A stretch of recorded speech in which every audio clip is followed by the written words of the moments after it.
So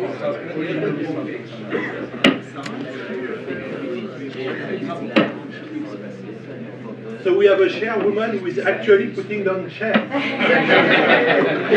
Okay, all is good, right? Okay, great. So we have two more long talks in this session. The first one is Jens Palsberg. Good morning. Quantum algorithms can solve problems exponentially faster than classical computers, and the quantum computers that run them are getting faster. And as it happens, simulation of quantum programs of, I would say, more than 50 qubits, that's already infeasible. As it happens, if you, let's say you go to 300 qubits, then at that point, we already are working with more complex numbers than in the known universe, that are atoms in the known universe. And so the question is, how can we verify anything about quantum programs when we have such big state vectors? And so I'm here to persuade you that abstract interpretation can verify assertions statically about quantum programs. And so what I will do is that I will introduce quantum computing and try to explain why the problem is hard. And then I will build a Galois connection. And then I'll show an example and some experimental results. And so this is a qubit. It's a two-dimensional vector of complex numbers. And as it happens, it's a unit vector. And so that's what quantum computers work with, unit vectors of complex numbers. Very big unit vectors, much bigger than this normally, than just a lot of complex numbers. And so you can see the idea here is that every time we add a qubit, we double the length of the vector. And so it stays a unit vector, so all the numbers in the vector kind of get smaller. But so once we add 50 qubits, even like the biggest supercomputer in the US has trouble keeping up with simulating this stuff. If you go to 64 qubits, we have as many complex numbers as there were grains on the chessboard in the old story about you double the number of grains. 300 qubits, now we are up to the number of atoms in the universe, actually more, unless the Webb telescope is like expanding the known universe, I'm not sure. And IBM Osprey is a quantum computer that came out a year and a half ago that has 433 qubits, and it's growing fast. And so just enormous amounts of stuff. And so what quantum computing does with these unit vectors is linear algebra. And its reason why it's linear algebra is actually thanks to John von Neumann. So we're really computing with quantum mechanics, but there's an interface to quantum mechanics stated by John von Neumann's 4 axioms that says that the state vector is a unit vector of complex numbers. The way we do a computation step is to apply a matrix, and then we can get partial information about the state. We cannot just print out the state vector. That would violate laws of quantum mechanics, but we can get to know something about it. And so this means that the big picture is like this. A quantum computer is or will be, maybe, hopefully one day, an accelerator in the same sense as a GPU or a TPU or an FPGA or whatever these things are. So that means something where there will be a CPU that's still running the show, and then when it has a task that's fit for a quantum computer, it will take some bits, load them up as qubits for the quantum computer can then run, and then we can then what's normally called measure and get out some bits. And so that means use the quantum computer for what it's good for. And so that's kind of what the field is working on. The hardware people are building better qubits, and the software people are trying to learn to program this. So here's an example of what things normally look like. So we have a vector in normal notation on the right, and then the way the quantum people like to write such a vector is on the left, which is, so they use these brackets here, and so those are both 4-dimensional vectors, and so actually, so this is called Dirac notation after Professor Dirac, where this thing here is a vector that has a 1 here and zeros, and this vector here has zeros and then a 1, and as you can see, it works out to be a unit vector. And one can produce this vector by this thing here, which the quantum people will then call a circuit, that says we start with both of the qubits being, so now there's just one qubit, so this is like a 1, 0 vector and a 1, 0 vector. Here's a matrix, and if you execute those correctly, you will get this state. That's kind of what the quantum algorithms people are doing all day. They're writing circuits like that to try to get things done.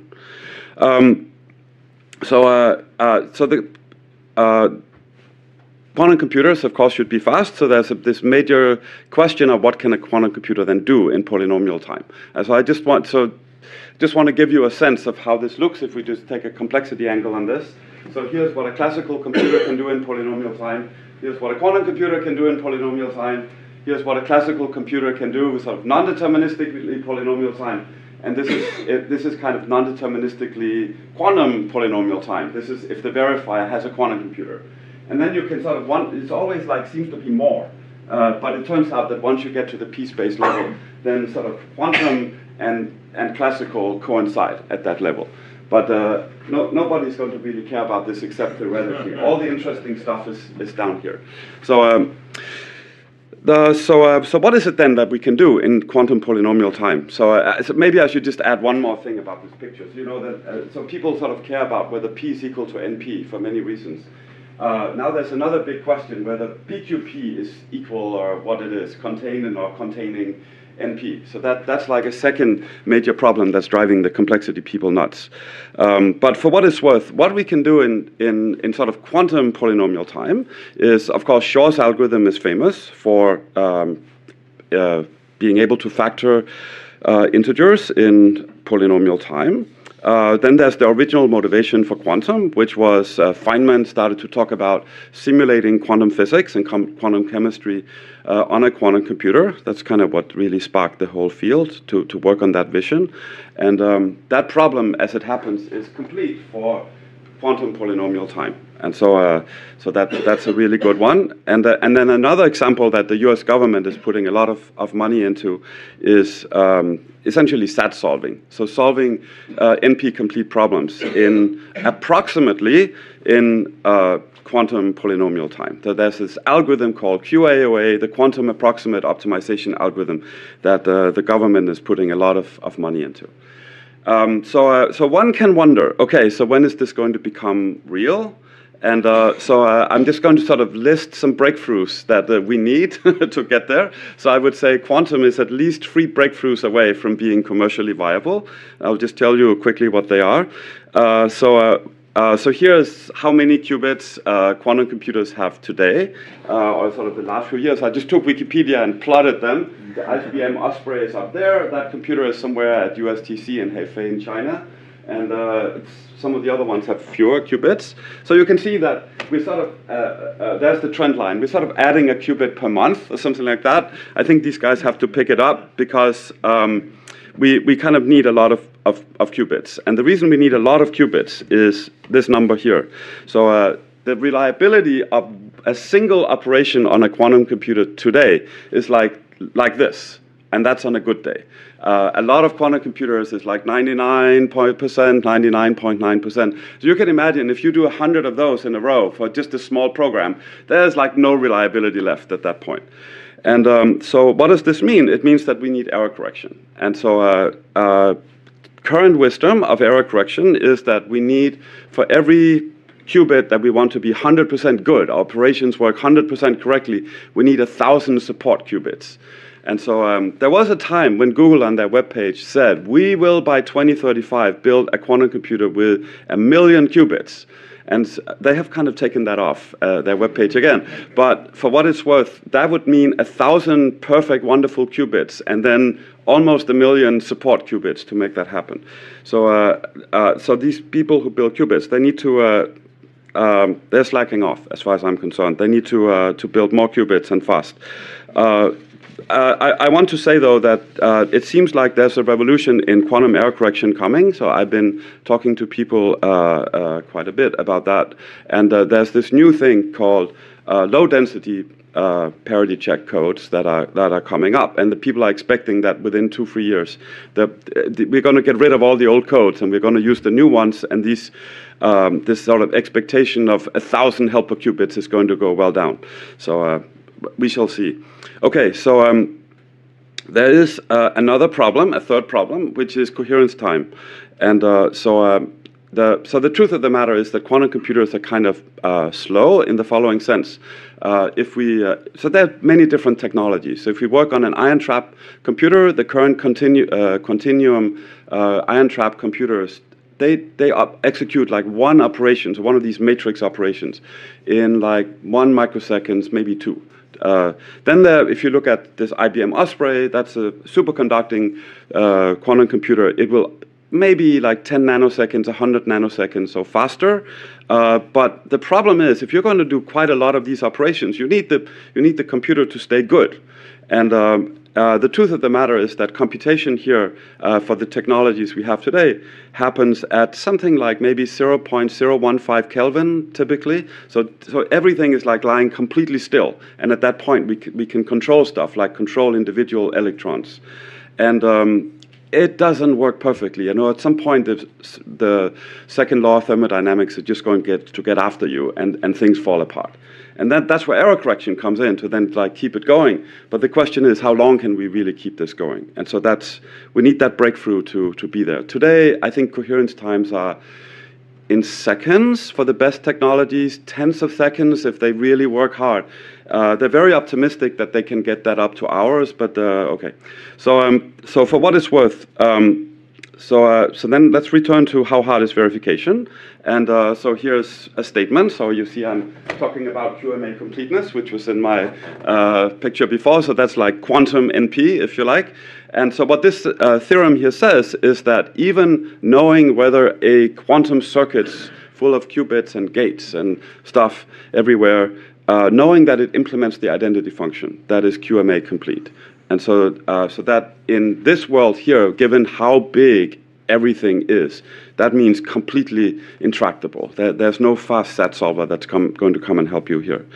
And so verification, of course, if we could verify stuff, the first thing we would do is we would write the specification is the identity function, and then we would just then we could solve this problem immediately, right? So this is what Andrew Appel would call the full employment theorem for quantum tools researchers, I'm sure. So the problem is hard. So there's plenty of reason to work on it. And so the way I see it is, plainly, what can we verify about quantum programs in polynomial time? That is the question. And then it's essentially abstract interpretation to the rescue the rest of the way.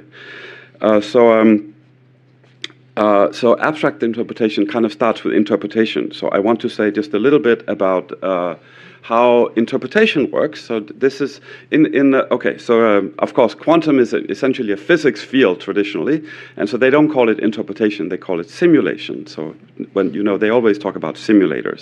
So if I say this a lot the rest of the way, that's my excuse.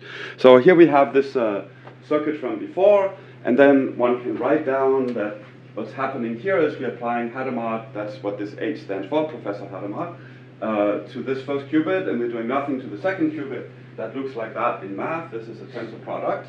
And then these two qubits we started with here, that's a tensor product of two qubits there. And the tensor product is really what causes this doubling effect every time we add a qubit.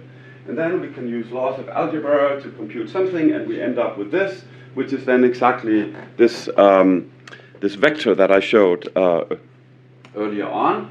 And so there are sort of different ways one can calculate this and sort of make something out of it. And people have implemented lots of simulators to do this in practice. There's sort of a web page that lists at the moment 76 active simulator projects. I teach a sequence of 2 quantum classes at UCLA, and in one of those, all the students implement a simulator like this. So maybe I can just say it's not that hard. It's like a 1-week homework, so it can totally be done. And what we want to do then is to start to abstract. And so what does that mean? It means that we need to look very carefully at this, where this is what happens all the time. You have a state vector, kind of a big one, right? Sort of exponential in the number of qubits. We have a matrix. We're taking a step of computation by doing that. So this means that what we need to learn to do is to abstract the vector and then abstract the matrix, right? So that's our business. And so that's not sort of the normal thing that we just went through some talks where they abstract all kind of other data structures, but vectors are sort of a little bit unusual. And so this is kind of where we need an idea. And so one of the things one can ask is, okay, so where are the hard cases? So we're kind of used to from classical programs that loops and recursion and so on, okay, so we know that's part of the hard cases. So I just want to hammer home a point here. There's a famous theorem called the Gottesman-Nail theorem that says that there are easy cases. And the easy cases has to do with these three matrices here. So they're actually kind of listed down here what they are. But what the theorem says is that if all you're using are those matrices here, and you can derive a lot of other interesting matrices from them by multiplications and such, you can build a lot of interesting stuff that all can be simulated in polynomial time. And so all this stuff about exponential time that's sort of embedded in the whole story here just sort of vanishes. And one of the interesting things is that all the error correction that people are studying today, maybe not so much this new stuff that's coming up, but all the stuff that people have been experimenting with for years, is all within this gate set here. So the error correction is actually in the easy part of quantum computing. The other story is that down here in the corner is hiding this thing here called t, and that's the hard one. And the funny thing is that t squared is equal to s. So if you just notice in the bottom right corner, the square of this thing is this thing, as you can see. And that suddenly changes everything. So that matrix is the reason why quantum computing gets to be sort of an exponential time problem. And so all the algorithms that do something smart, like Shor's algorithm and physics simulation and so on, of course, they use this one. Or the equivalent. So, okay, so this means that we're not going to do this. We are going to do the thing, sort of the full thing. And so before we start to abstract matrices and vectors, let me just start with saying that we need some assertions. And so I don't want to show this. So there is something about this which let me just, so I think I copied a slide in the wrong spot here. So that was,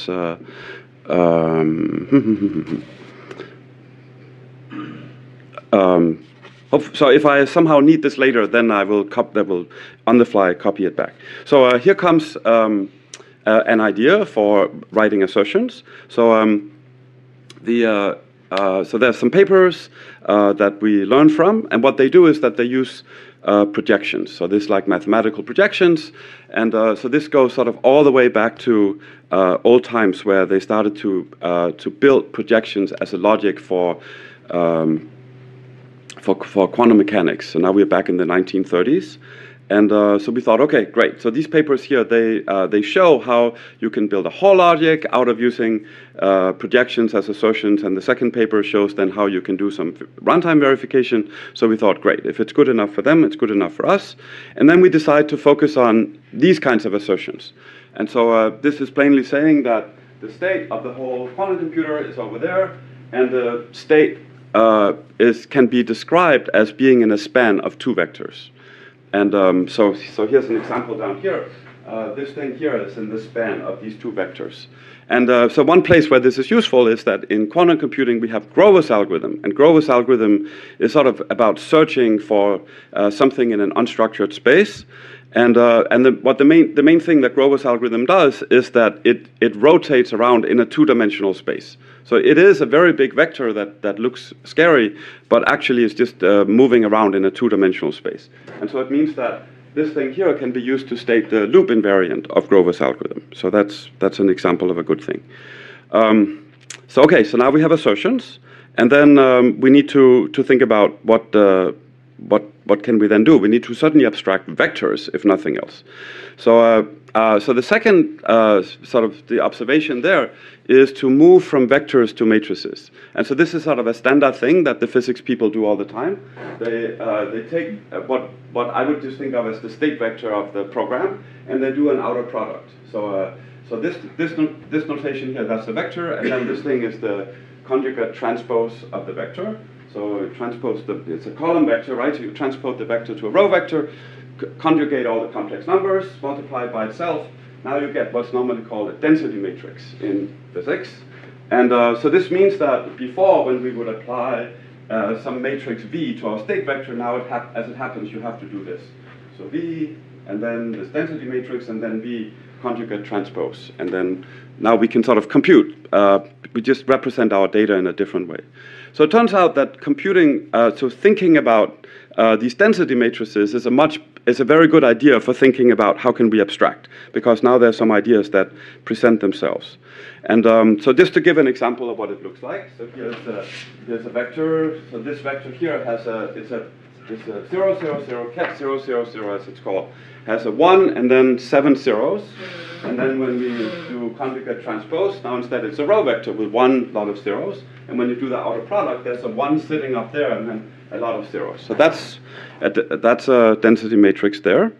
And so now comes really this question of how do we abstract that? And so here we use another idea that I think is kind of from physics as well, which is let's, instead of having this giant projection, which it is, this matrix, I just think of it as a projection because it is, let's instead abstract it out as a tuple of small projections. And the way we abstract it out is to say, well, so this projection there, this giant thing was an outer product that eventually came from 3 qubits. We don't need to look at all 3 qubits at a time. Let's just look at some of them at a time. I think that's sort of a standard idea from classical computing as well. We can look at a few variables at a time. And so here, if I call these 3 qubits 0, 1, 2, I could look at 0, 1, I could look at 0, 2, I could look at 1, 2. And the idea is that this will give me 3 4x4 matrix, 4x4 matrix, 4x4 matrix, so sort of 2 qubit matrices instead. So we would call that a local projection, where the local has to do with the qubit numbers. And this is very much related to idea that they use that in physics too, in some sense. They like to think about these things. So you can see, here's my example from before. Now I have projected down to, well, they look the same, because this is all very uniform. But now my abstract state is going to be a tuple of matrices that are much smaller than the matrix for the whole state space.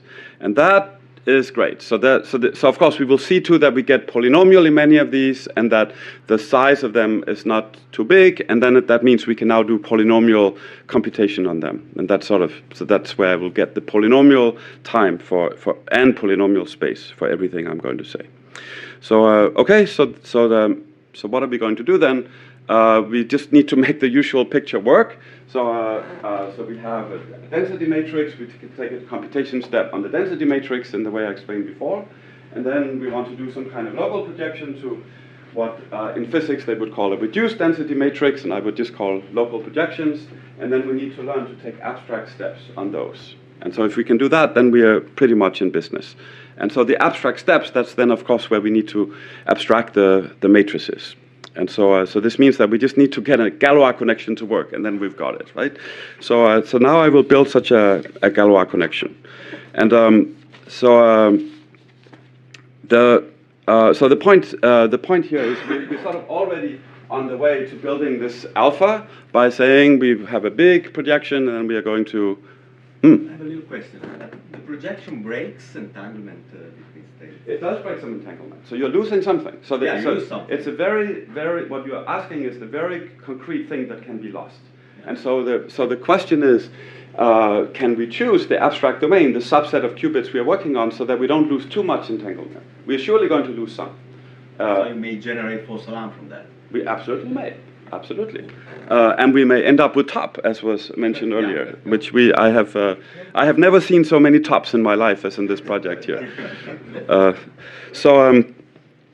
Okay, I will. Okay, so we're on the way to building an alpha by like chopping up a big matrix into small matrices, and then the question is, then we need some details here to actually do the abstract operation. And so here comes a story about how to make the abstract interpretation work. So I feel great. Both Muli and Reinhard Wilhelm are here, and that we're just building on their idea from Popple 99. And as it happens, Tom Reps was the shepherd when we had the paper in PLDI. So I feel like all bases are covered here. So if you just now look at how do we get a matrix like doing this, whatever this thing is doing on qubits 1 and 2, how do we take an abstract step on that? Well, clearly, if the local projection talks about qubits 1 and 2, we can just do it. This should be fine. But what do we do if we end up looking at a local projection that talks about qubits 0 and 1? And then it looks like this one has not much to say about qubit 2. So the idea from this paper here is to say, let's find a way to bring in qubit 2. We have lots of information lying around. We have all the other local projections. They know something about qubit 2. So let's just bring that in, and then we can operate on this thing here. So that's like, it's a bigger matrix, but not that much bigger.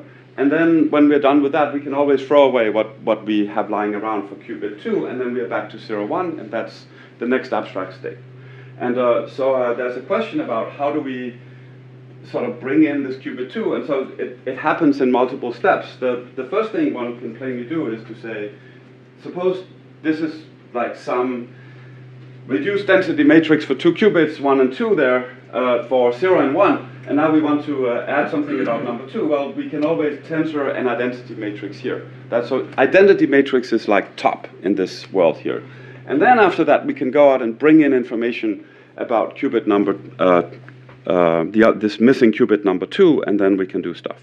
And so this means, this is very much the story of do a little expansion, do your operation, and then forget the expansion, and then you're good. So that's how we do abstract operations.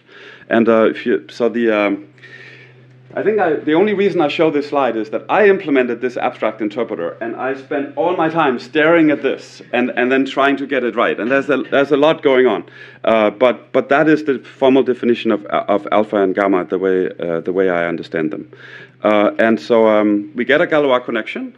Everything works out nicely, and that whole story about how to execute steps is then everything supports the sort of the overall assertion checking theorem that says that if you run the abstract interpreter, you get an abstract state, and it satisfies the assertion, then the final concrete state will satisfy the assertion as well. So everything is good. I want to sort of note that it's not given that this theorem will just kind of work. So there's its sort of its own math story to make that work separately, but it does. Okay, I just want to show that how it works with. It's very much the story the way it should be is that you apply the gamma and the abstract operation that I talked about and the alpha, it is exactly the way it should be. Okay, so here comes an example. So I promised an example. So here is a version of a famous program that's not the best way of programming this thing, but it does have a point to it that I will say. So this is a version of the GHC program that just does something.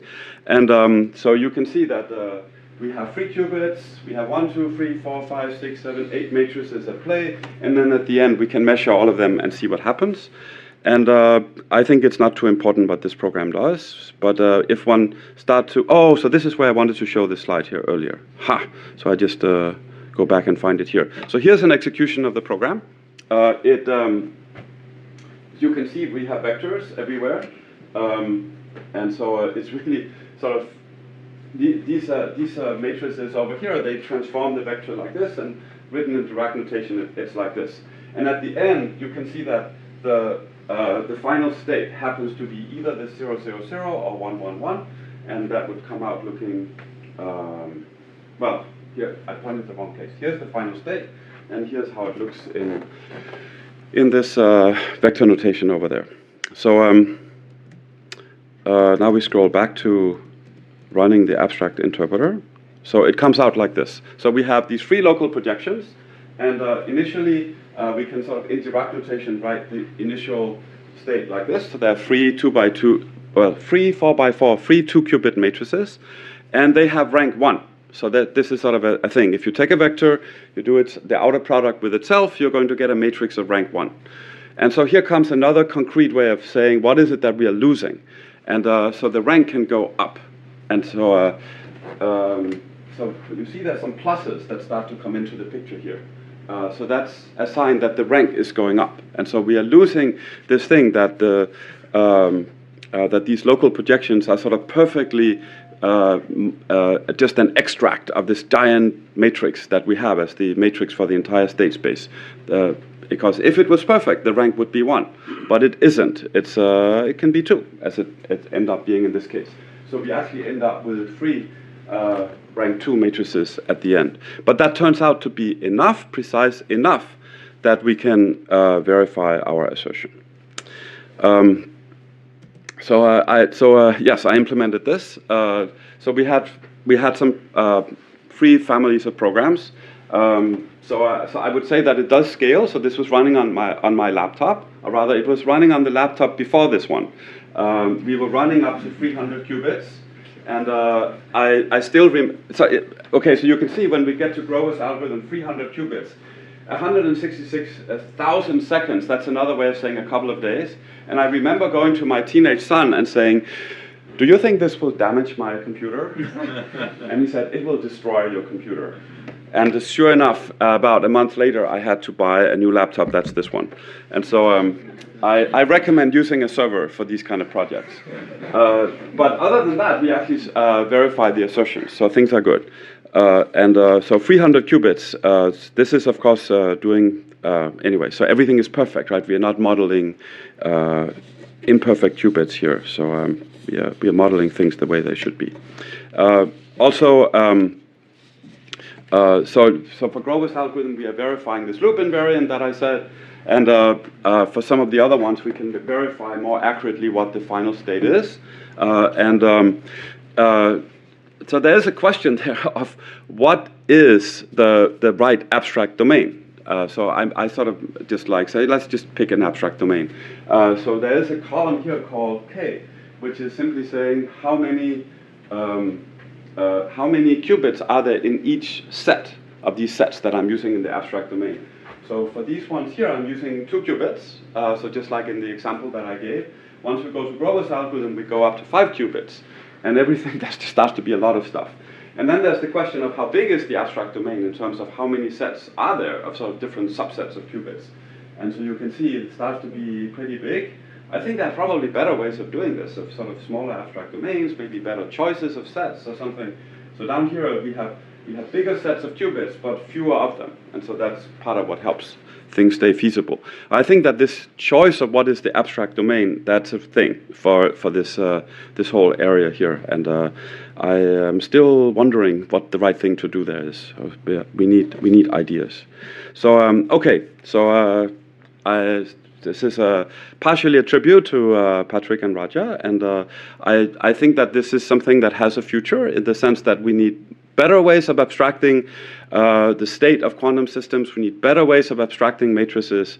And I think that abstract interpretation, exactly like Kwong was saying, was what first of all allowed us to even think about the problem. It allows us to communicate what we found and allowed us to stay sane along the way and actually believe in the project while I was implementing month after month and actually thinking that there was a foundation to this that ought to work. I am grateful that we could just hitch up to this whole abstract interpretation agenda and try to get something done. Thank you.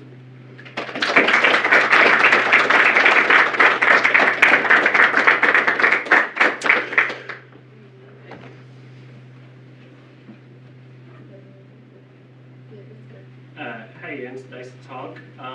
First, if you want some accurate quantinuum numbers, I can get those to you about other times. But in the NISC era, we're focusing on QEC experiments. It would be great. It's really hard to debug them and make sure they're correct. But they require, so Clifford plus T, but also you usually want a high fidelity enough T gate. So you're doing some kind of magic state distillation, which has a loop. And then we're also doing classical decoding and feed-forward control flow. Have you thought about how control flow and things like that can kind of fit into this story? Yeah, so we have tried a little bit. I don't have an answer. And I think that this thing with having a loop on the side somewhere that produces T-gates is important. And now we have to think about how that even fits in. There's like the timing issue, there's the routing issue, all of this. Yeah. So we don't have a story for that, but I know that it's a problem. Yeah. Thanks. In your penultimate slides, you gave 2 algorithms which you were doing basically two qubits per relationship. Yeah. And your final algorithm got 5 qubits per relationship, but a curiously low Yeah. number of variable paths, Right. basically. How did you select this? So I think that, so first of all, the way I selected them was that I tried to make them overlap like this. And so it essentially became a sort of a question of looking through the program and then seeing that the neighboring instructions, which qubits are they working on, and then almost like piecing together the control flow. Okay, it's straight line control flow, right? But making sure that sort of pieces of stretches of code can be abstracted nicely. The good news is that the main body of Galois algorithm is not that long. So in some sense, it kind of is, but it's built out of blocks that one can understand. That I think is part of the secret.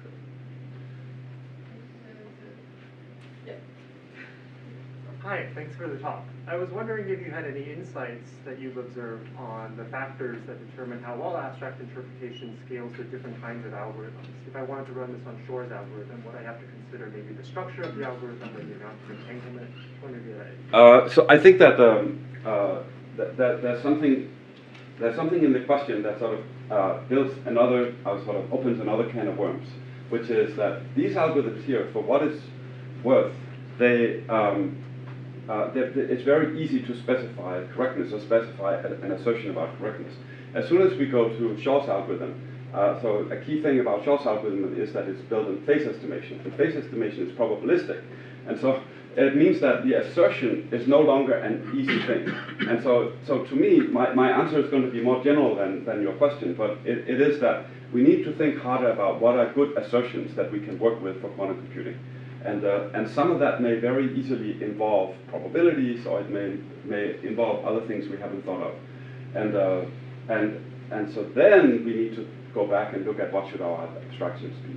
But for me, as soon as we get into these algorithms where the probabilistic nature really comes out in just talking about what it does, that is hard. So better assertion, we need better assertions. That's my answer. So, in your work, I understand it as you have your density matrix, which contains too much information and nobody knows what to do with that, and you try to extract what carries really the information that drives the computations. And in some sense, your abstractions give us general structures, and then you need to parameterize. Do you get some feedback from the people that are writing the algorithm to know how to parameterize, to know how to pick your relations, and how to pick the size of the relations? Okay, so let me say I have not met Grover, so it'll be difficult to get feedback from him, from me. The second thing is, I think that this search for which subsets of qubits to work with in the abstract domain, I think it's partially an answer to your first question, and in a way, the answer to the question from before about how exactly do you pick good sets for Grover's algorithm, I think is also partially an answer. And so there was a time where I was very optimistic about I'm just going to automatically produce the right subsets of qubits and this will work. And I never figured this out. But I think that there is a future there. That by bringing in insights based on the kind of question that you're asking, insights about how the algorithm actually works, may be the way to go. And I actually think we need those insights anyway, even to specify assertions. One thing is to have an assertion about the final state, but there's a lot going on between the initial state and the final state. It would be great to have assertions, but it is difficult to know what to assert, or even how to assert them. So I think we need a lot more work in this area. So I guess it's a question about the next 40 years. So you want to analyze a quantum program, but you run your analysis on a classical computer. Yeah. But do you had any thoughts on what you could do if you ran your analysis on a quantum computer, either for analyzing a quantum computation or maybe even for classical computation? If I had a quantum computer, I think we should try this thing with verifying in this QMA sense, where we would use the quantum computer as the verifier. And then so we would make guesses, whatever as fast that solver does, doesn't really make guesses, right? But we would do something to produce instances and then of possible solutions, and we would use a quantum computer to verify them. If I had a quantum computer, that's what I would try.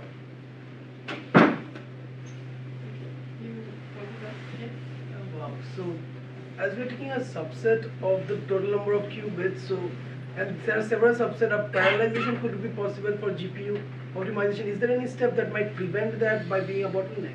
I don't think so. I'm simply not a good GPU programmer. I think that would be a lot of hope. I will give another example that's not this project, but a different one from Lawrence Berkeley, where they do synthesis of quantum circuits. And for a while, they were programming on like whatever machines they had lying around, and they could scale up to like 5 qubits, and that was on a good day. And then they got somebody in who was a good GPU programmer, and they scaled it last summer to 12 qubits. And so I think that something like that might be possible here, because there's a lot of inherent parallelism in the problem of saying, well, we do some abstract stuff here, we could as well do this at the same time. So I bet that a good GPU programmer could do a lot better than me in this. Okay, last question? Okay, if not, we can take this.